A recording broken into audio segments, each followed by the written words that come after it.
इस कार्यक्रम के प्रायोजक कृषि एवं किसान कल्याण मंत्रालय एवं कृषि सहकारिता एवं किसान कल्याण विभाग।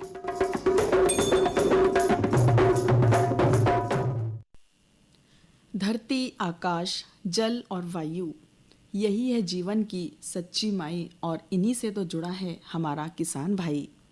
प्रकृति से उसका नाता प्यारा, मिट्टी से जैसे तन संसारा, सूरज की किरणें, बादल की छाँव, इनसे ही महके हर गांव। जब धरती पिए बारिश का जल तो किसान बोए आशा का फल। पेड़ लगाना, जल बचाना, यही है खेती का सच्चा गहना। किसान ही प्रकृति का पहरी है, वो धरती को हरियाली देहरी है। प्रकृति को सहेजना हम सबका काम, यही है खुशहाल भारत का नाम। इसी के साथ ही स्वागत है हमारे सभी किसान भाइयों, बहनों और तमाम श्रोताओं का आपके अपने कार्यक्रम किसान वाणी की चौपाल में। और आज मैं हूँ आपके साथ सपना सोनी और मैं सुनैना धाकड़े। तो स्वीकार कीजिए हमारी राम राम। आप सुन रहे हैं कार्यक्रम किसान वाणी, जहां हम लाते हैं खेती किसानी से जुड़ी नई जानकारी और योजनाओं की बातें। बिल्कुल। और आज हम बात करेंगे एक ऐसे कार्यक्रम की जो भारत की कृषि को अंतर्राष्ट्रीय बाजार तक पहुंचाने में मदद कर रहा है। क्लस्टर विकास कार्यक्रम से बढ़ेगा कृषि निर्यात के बारे में। किसान भाइयों, भारत कृषि प्रधान देश है। यहाँ की मिट्टी, मौसम और मेहनती किसान दुनिया में मिसाल है। अब सरकार का लक्ष्य है कि हमारी फसलों की खुशबू सिर्फ देश में ही नहीं बल्कि विदेशों में भी फैले। बिल्कुल। और आज के मेहमान क्रम के अंतर्गत होगा पशुओं के स्वास्थ्य एवं पशुपालन विभाग की लाभकारी योजनाओं पर डॉक्टर HGS पक्षवार, उप संचालक पशुपालन एवं डेयरी विभाग छिंदवाड़ा की वार्ता। साथ ही आज होता है हमारा लोकरंजनी क्रम। हाँ। तो हम हमारे श्रोताओं को उनके द्वारा भेजे गए पत्रों के माध्यम से उनके पसंद के लोक संगीत भी सुनवाएंगे। बिल्कुल। और होंगे कुछ महत्वपूर्ण संदेश भी। तो हम हमारी आज की बात शुरू करें उसके पहले सुनते हैं ये महत्वपूर्ण संदेश। उसके साथ ही हम जुड़ेंगे हमारे लोकरंजनी क्रम से। भैया, सब्जी और फलों की खेती तो कर रहा हूँ, पर शुद्ध वर्मी कंपोस्ट कहीं मिल ही नहीं रही है। इसमें चिंता कैसी? छिंदवाड़ा का लक्ष्मी तरु जैविक उद्योग वैज्ञानिक विधि से उच्च गुणवत्ता की वर्मी कंपोस्ट, वर्मी वॉश, जैव उर्वरक और निम्बोली पाउडर तैयार करता है। लेकिन भैया, ये सब मिलेगा कहाँ? वार्ड क्रमांक 34 चंदन गाँव छिंदवाड़ा में। और फोन नंबर 7879947949।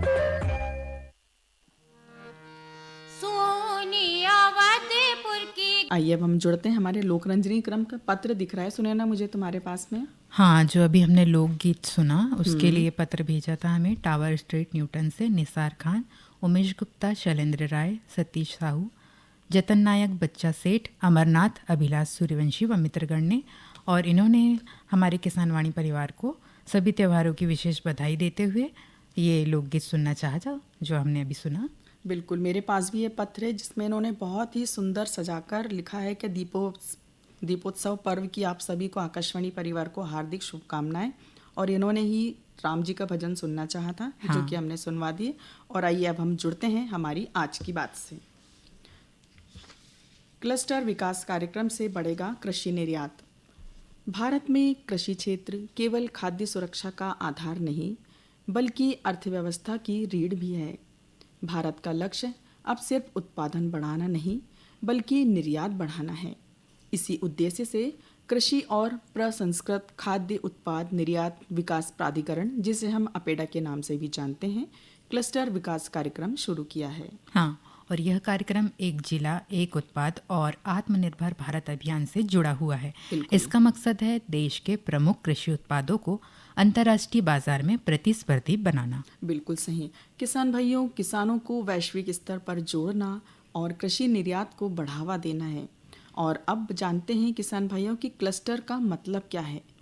क्लस्टर एक विशेष फसल या कृषि उत्पाद पर केंद्रित क्षेत्र, जैसे नासिक में अंगूर क्लस्टर, कर्नाटक में आम क्लस्टर, केरल में केला क्लस्टर। इन क्लस्टरों में किसानों, व्यापारी संगठनों, प्रोसेसिंग यूनिट्स, निर्यात एजेंसियों और सरकारी विभागों को एक साझा नेटवर्क में जोड़ा जाता है। हाँ, ताकि उत्पादन, प्रसंस्करण, पैकेजिंग, भंडारण और निर्यात की प्रक्रिया एकीकृत रूप से हो सके। बिल्कुल। इसका प्रमुख उद्देश्य है कृषि निर्यात को बढ़ावा देना, उत्पादों की गुणवत्ता और मानक सुधारना।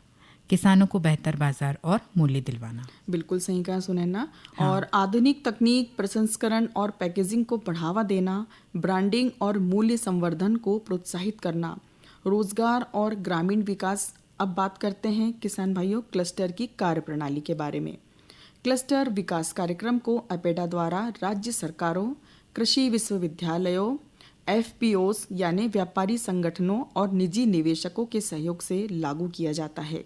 सबसे पहले क्लस्टर की पहचान की जाती है। हर राज्य में ऐसी फसल या उत्पाद की पहचान की जाती है जिसका निर्यात संभावनाओं से संबंधित हो। हाँ, और इसके साथ ही किसानों का समूह बनाना, उस क्षेत्र के किसानों को व्यापारी संगठनों के तहत संगठित किया जाता है। उसके बाद प्रशिक्षण व क्षमता निर्माण की जानकारी भी दी जाती है, जैसे किसानों को आधुनिक तकनीक, जीएपी, जैविक खेती, ग्रेडिंग और पैकेजिंग की भी ट्रेनिंग दी जाती है। बिल्कुल। और इसके साथ ही आधारभूत संरचना यानी cold storage, pack house, testing lab, transportation सुविधा और प्रोसेसिंग यूनिट्स की स्थापना की जाती है।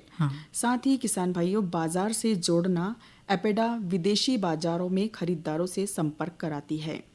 ई प्लेटफॉर्म और B2B पोर्टल्स के माध्यम से सीधा व्यापार करवाती है। और किसान भाइयों क्लस्टर विकास कार्यक्रम के तहत बने प्रमुख क्लस्टर भी हैं। हाँ जी हाँ किसान भाइयों, ये क्लस्टर है महाराष्ट्र नासिक में अंगूर अनार क्लस्टर, मध्य प्रदेश में छिंदवाड़ा और मंडला में संतरा सोयाबीन और सब्जियों का क्लस्टर।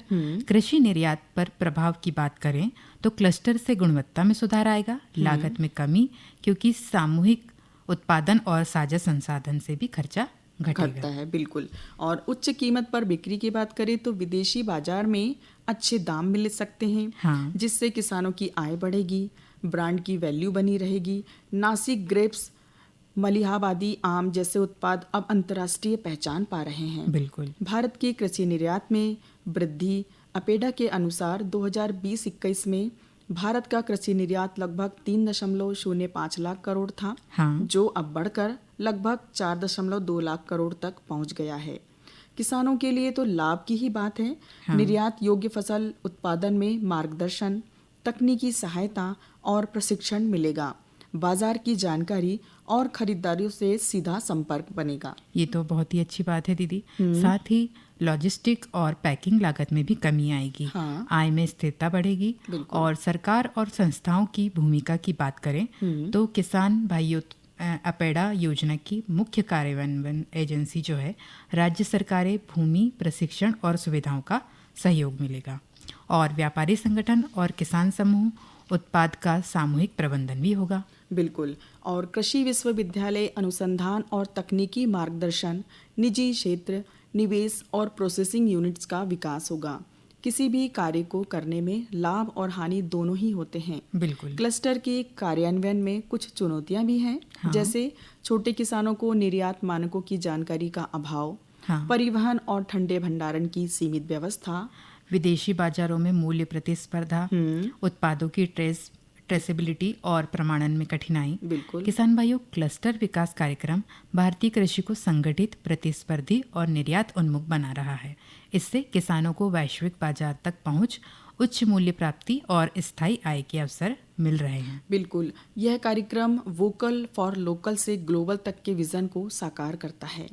किसानों को आत्मनिर्भर बनाता है, ग्रामीण विकास को बढ़ाता है और भारत को विश्व स्तरीय कृषि निर्यातक राष्ट्र बनाने की दिशा में एक मजबूत कदम है। किसान भाइयों क्लस्टर विकास की कार्यक्रम ने साबित किया है कि जब किसान एकजुट होते हैं, तकनीक और गुणवत्ता से जुड़ते हैं, तो भारतीय कृषि वैश्विक मंच पर चमक उठती है। बिल्कुल सही कहा।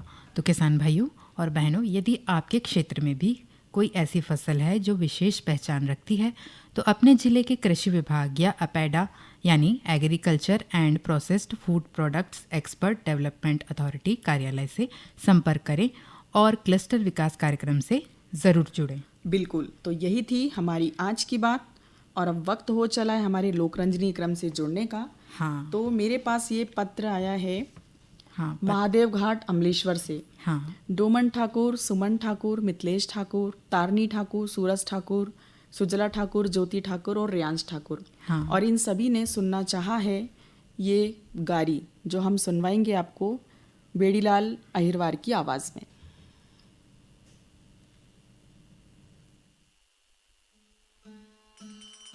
अरे जावा जावा मोरी जाना के दुलारी सासे ससुर के रहिया प्यारी जावा जावा मोरी जाना के दुलारी सासे ससुर के रहिया प्यारी जावा जावा मोरी जाना के दुलारी सासे ससुर के रहियो प्यारी जावा जावा मोरी जाना के दुलारी सासे ससुर के रहियो प्यारी सास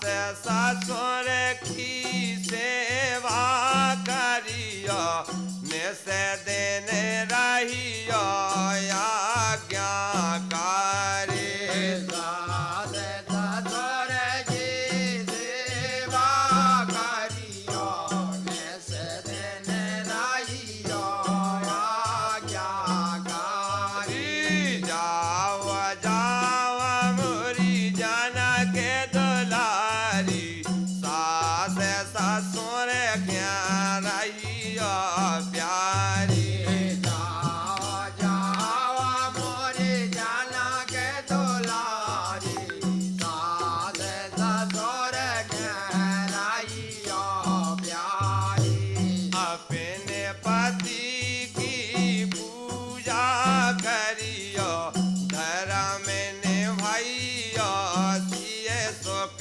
मारे अपने पति की सेवा करियो धर्म निभाइयो सिया सुख मारे जावा जावा मोरी जाना के दुलारी सास ससुर के रहियो प्यारे जावा जावा मोरी जाना के दुलारी। और इस लोकगीत के बाद आइए जुड़ते हैं हमारे मेहमान क्रम से। पशुओं के स्वास्थ्य एवं पशुपालन विभाग की लाभकारी योजनाओं पर डॉक्टर H.G.S. पक्षवार, उप संचालक पशुपालन एवं डेयरी विभाग छिंदवाड़ा की वार्ता। आइए सुनते हैं। किसान भाई राम राम। मैं डॉक्टर H.G.S. पक्षवार, उप संचालक पशुपालन विभाग छिंदवाड़ा एंड पांडुना। मैं आज आप लोगों को बताना चाहूँगा, अभी तत्काल में ही 2 अक्टूबर से एक अभियान चला था जिसका नाम था दुग्ध समृद्धि संपर्क अभियान। ये अभियान 2 तारीख से शुरू हुआ था। 2 तारीख हमने इसका वाचन किया, सभी मैत्री और ABF को ड्यूटी लगाई थी। इस अभियान का मुख्य उद्देश्य ये था कि जो 3 चरण में होना है, प्रथम चरण में ऐसे पशुपालक जिनके पास 10 या 10 से अधिक पशु हैं उनका चयन करना था, उनकी गणना करना थी। द्वितीय चरण में 5 या 5 से अधिक उनका चयन करेंगे, उनकी गणना करेंगे। और तृतीय चरण में जो 2 से अधिक पशु उनके चयन करेंगे। इसमें मात्र जो है एक ही उद्देश्य है कि हम पशुपालक को लाभ कैसे पहुंचाएं, ओनली लाभ लाभ लाभ। जैसे कि हमारे माननीय मुख्यमंत्री जी का एक विजन है कि अभी हम दुग्ध का प्रोडक्शन 9% है, उसको 20% पर पहुंचाना है। तो उसी उद्देश्य से हमारे PS साहब ने निर्णय लिया कि क्यों ना हम जो है 2-3 चीज़ करके इसे दूध का उत्पादन बढ़ाया जाए। तो इसमें सबसे पहला है नस्ल सुधार। नस्ल सुधार में ऐसा सेक्स सीमन हमारे पास उपलब्ध है ज़िले में, जिससे कि मात्र बछियाँ ही पैदा होती हैं 90% और 10% जो मेल काफ पैदा होते हैं। तो जो गाय आज मतलब 10 लीटर दूध दे रही है, जब उसकी अपन AI सेक्स सीमन से कराएंगे, उससे जो बछिया पैदा होगी वो बछिया जो है 16 लीटर दूध देगी। तो इस प्रकार से क्या दूध बेच के हमारा किसान लाभ कमा सकता है। दूसरा है स्वास्थ्य पशुओं में। जैसे अभी माननीय प्रधानमंत्री जी का आज कार्यक्रम था, उनने भी संबोधित किया FMD, foot and mouth disease. मतलब एक ऐसी बीमारी है जिसमें पशु की मृत्यु नहीं होती है, लेकिन पशु लंगड़ा हो जाता है, मुंह में छाले पड़ जाते हैं और मुंह से झाग आता है। तो उससे क्या है कि किसान की जो आर्थिक स्थिति बिगड़ जाती है। तो उसके भी टीके निःशुल्क लगाए जा रहे हैं और उनका अपने पशुधन ऐप पे जो है उसकी एंट्री भी की जा रही है। लास्ट ईयर जो है इसका जो है 7,90,000 गाय भैंस वंश में मतलब हमने जो पशु का टीकाकरण कराया। तो एक तो स्वास्थ्य हो गया, और भी बहुत सारे टीके होते हैं जिसमें मतलब बरसात के मौसम में होने वाले HS की बीमारी होती है, BQ होता है, बकरियों PPR होता है। ये सारे वैक्सीन जो है हमारे विभाग से निःशुल्क किए जाते हैं, वो करें। तीसरा है कृमिनाशक। हर पशु को जो है पेट में क्रम होते हैं, अगर उनको कृमिनाशक दवाई खिलाएंगे तो उससे जो चारा खाएंगे तो होता है क्या, जब पेट में क्रम रहते हैं, जब चारा खाता है जानवर तो उसका जो खून बनता है तो वो खून पूरे क्रम चूस जाते हैं और जानवर जो दुबला का दुबला रह जाता है। तो मेरा हमारे किसान भाइयों से निवेदन है कि उनको कृमिनाशक दवाई अवश्य दें। तीसरा है पोषण।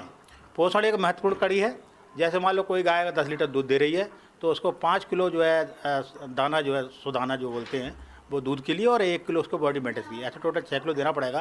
3 किलो सुबह 3 किलो शाम को, तब जाके जो है वो 10 लीटर दूध देगी। तो पोषण में हमारे किसान भाइयों से मैं यही अनुरोध करूँगा कि आप लोग अपने खेत में नेपियर घास, मक्का चरी, ज्वार चरी लगाएं। और प्रेजेंट टाइम में साइलेज एक बहुत अच्छा मतलब इसका विकल्प है। तो साइलेज क्या है कि भूसे से बहुत सस्ता पड़ता है। भूसा प्रेजेंट टाइम आप लोगे गेहूँ का भूसा वो 10 से 12 रुपये किलो आएगा, लेकिन जो साइलेज है वो 607 रुपये किलो मिलेगा। तो साइलेज अब कब काम आता है, जैसे कि अपना छिंदवाड़ा का मक्का प्रधान जिला है, मक्का बहुत होता है। तो जब हमारे ज़िले में पानी की समस्या आती है तो वहाँ पर हमारे किसान भाइयों के पास हरा चारा उपलब्ध नहीं होता है क्योंकि पानी कमी रहती है। तो ये साइलेज जब दुधारू पशुओं को खिलाएंगे तो इससे दूध बढ़ेगा। तो ये भी एक योजना है मतलब LLM के अंतर्गत कि आप साइलेज बना सकते हैं। 1 करोड़ की स्कीम में 50 लाख की सब्सिडी है। मुर्गी पालन कर सकते हैं, 50 लाख की स्कीम में 25 लाख की सब्सिडी है। बकरी पालन कर सकते हैं, 1 करोड़ की स्कीम में 50 लाख की सब्सिडी है। और शुगर पालन ये भी 50 लाख की, इसमें 25 लाख की सब्सिडी है। तो ऐसी बहुत सारी योजनाएं। अभी प्रेजेंट टाइम एक योजना है डेयरी प्लस। मैं अनुरोध करना चाहूँगा यहाँ के पशुपालकों से कि उसका फ़ायदा ज़रूर उठाएं। इसमें आपको मात्र 1,77,500 का DD बनाना है। वो DD भोपाल MD पास भेजना है, वहाँ से लिस्ट आएगी।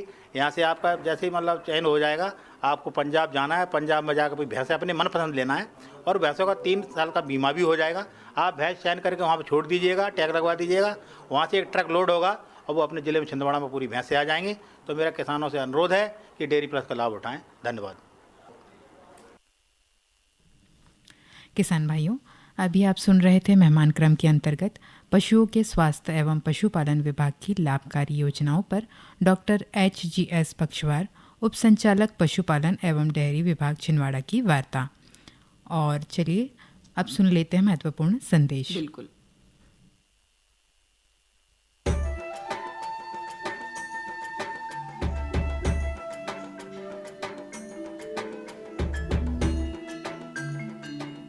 ये जो हरे भरे पेड़ और उन पर लगे गुच्छेदार फल दिखाई दे रहे हैं, ये वास्तव में हमारे किसान भाइयों के आर्थिक और सामाजिक जीवन में सुख समृद्धि के रंग भरने की क्षमता रखते हैं।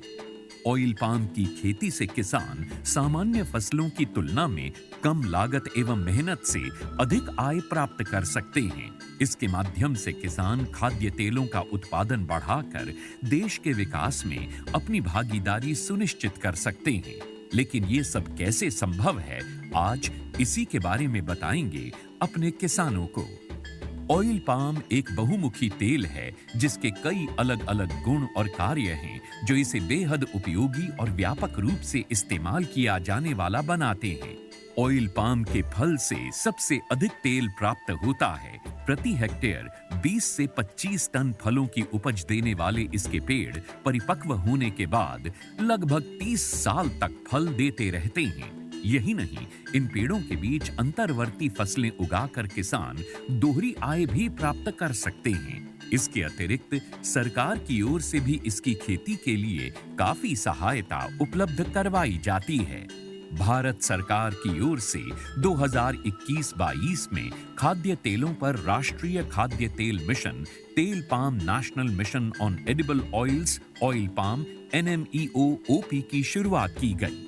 इसके अंतर्गत किसानों को ऑयल पाम की पौध सामग्री, अंतर्वर्ती खेती एवं रखरखाव, ड्रिप सिंचाई, डीजल, बिजली, सोलर पंप सेट, बोरवेल, फल कटाई उपकरणों एवं पुराने पौधों की पुनः रोपाई के लिए सब्सिडी प्रदान की जाती है।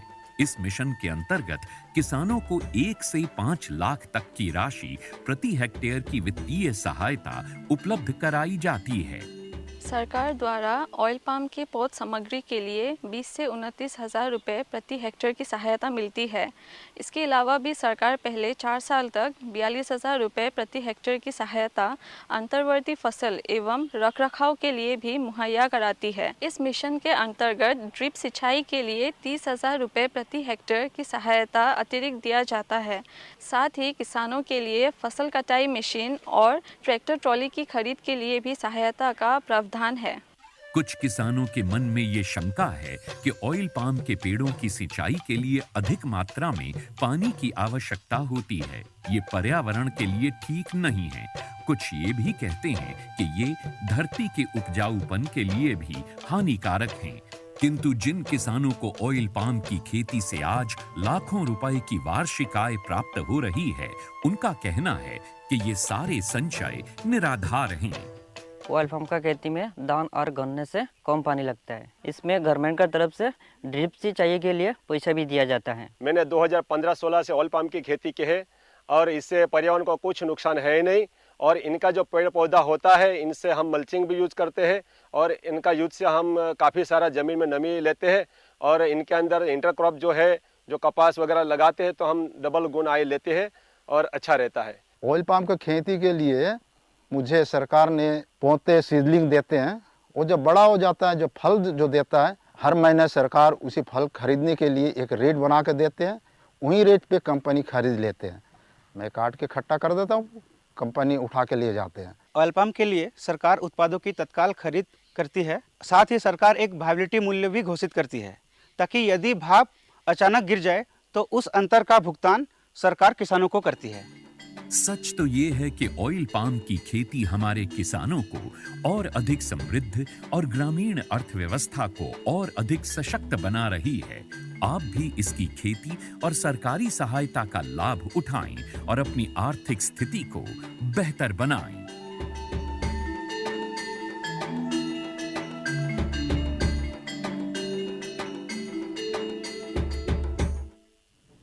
और इस संदेश के बाद आइए जुड़ते हैं हम हमारे लोकरंजनी क्रम से।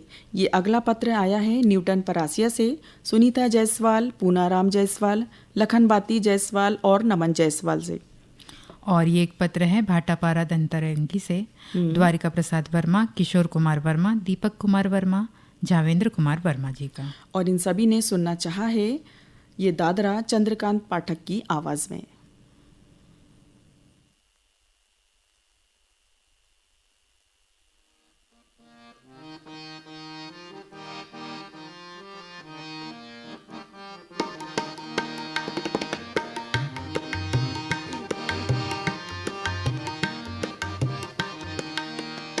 बेला महके अटरिया पे घुंघटा की ओट, बेला महके हो बेला महके अटरिया पे घुंघटा की ओट, बेला महके।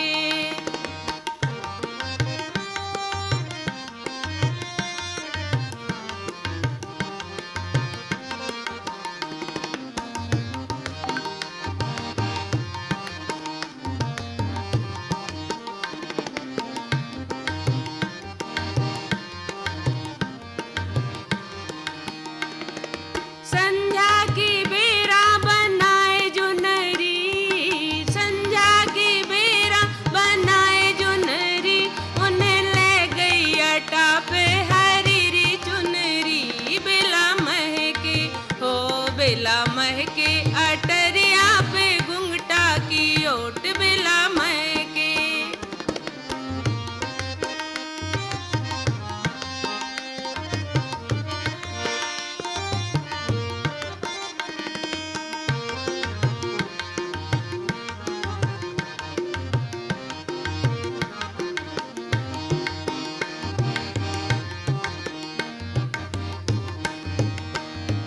ए जग में को भरोसो नैया, ए जग में को भरोसो नैया, काम निकरे ना पूछे को बतियां, बेला महके हो बेला महके अटरिया पे घुंघटा की ओट, बेला महके।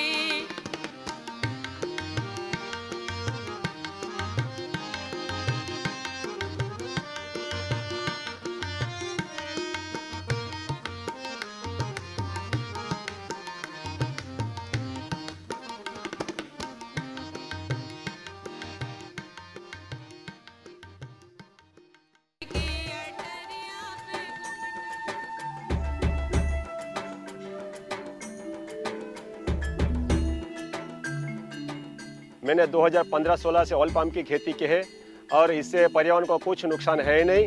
और इनका जो पेड़ पौधा होता है इनसे हम मल्चिंग भी यूज करते हैं और इनका यूज से हम काफ़ी सारा ज़मीन में नमी लेते हैं और इनके अंदर इंटरक्रॉप जो है जो कपास वगैरह लगाते हैं तो हम डबल गुनाई लेते हैं और अच्छा रहता है। ऑयल पाम का खेती में धान और गन्ने से कम पानी लगता है। इसमें गवर्नमेंट का तरफ से ड्रिप सिंचाई के लिए पैसा भी दिया जाता है। ऑयल पाम की खेती के लिए मुझे सरकार ने पौधे सीडलिंग देते हैं। वो जब बड़ा हो जाता है, जो फल जो देता है, हर महीने सरकार उसी फल खरीदने के लिए एक रेट बना के देते हैं। वही रेट पे कंपनी खरीद लेते हैं।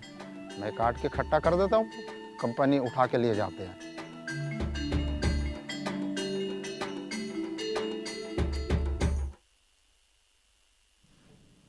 और इस लोकरंजनी क्रम के बाद आइए जुड़ते हैं हम हमारे लोकरंजनी पत्रों के माध्यम से। ये पत्र पढ़िए, किसका है सुनैना बहन आपके हाथ में? हाँ, ये पत्र है Pipariya road Newton ward number 1 से परासिया से हरिराम साहू, यामिनी साहू, रोशनी गगन साहू, वंदना चंद्र प्रकाश साहू, सलीम अंसारी न्यूटन वार्ड क्रमांक 4, भवानी साहू और पप्पू साहू जी का। और ये एक पत्र मेरे पास भी है सुनैना, चांद जिला छिंदवाड़ा से मुकुल दुबे, ब्रजेश धुर्वे, वरुण जायसवाल, सुधा जायसवाल और शांति बंदेवार। इसी के साथ ही न्यूटन नंबर 11 परासिया से देवी शंकर गुप्ता, पप्पू गुप्ता, उमा गुप्ता, देवेश गुप्ता और मुनिया जी। और इन सभी ने सुनना चाहा है ये दादरा राम कुमार सूर्यवंशी की आवाज़ में। जा बिन्ना कौन गाँव की रे, जबलपुर में घूमे अकेली। जा बिन्ना कौन गाँव की रे, जबलपुर में घूमे अकेली। जा बिन्ना कौन गाँव की रे, जबलपुर में घूमे अकेली।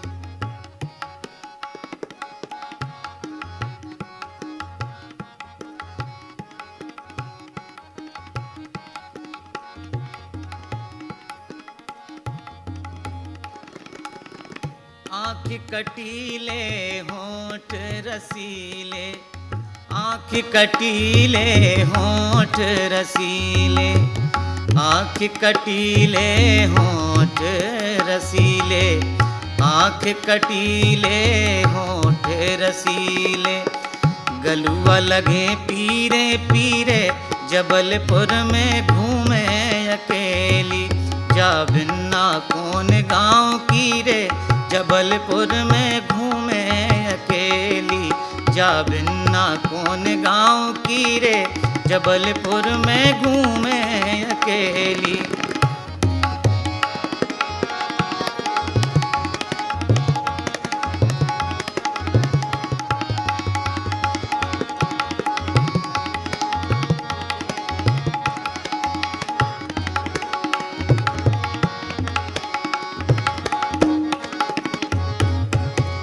पाँव में पायल उंगरियन में बिछियाँ, पाँव में पायल उंगरियन में बिछियाँ, पाँव में पायल उंगरियन में बिछियाँ, पाँव में पायल उंगरियन में बिछियाँ।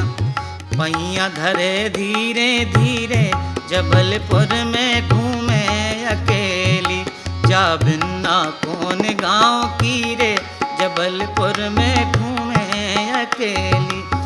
जा बिन्ना कौन गाँव की रे, जबलपुर में घूमे अकेली। इसी के साथ ही राम मंदिर के पास परासिया से देवेंद्र बख्शी, मुफ्फी भाई, राज यदुवंशी और ग्राम बमनी लाला पोस्ट परसोली से सतीश रघुवंशी, राज रघुवंशी और वीरपाल यादव जी ने भी यही भजन सुनना चाहा था, दादरा। हाँ। और अब वक्त हो चला है हमारे किसान भाई बहनों से विदा लेने का। हाँ। तो फिर मिलेंगे अगले किसानवाड़ी कार्यक्रम में एक नई योजना और नई जानकारी के साथ। हाँ। तो मैं सपना बहन और मैं सुनैना बहन कहते हैं राम राम, जय जवान, जय किसान।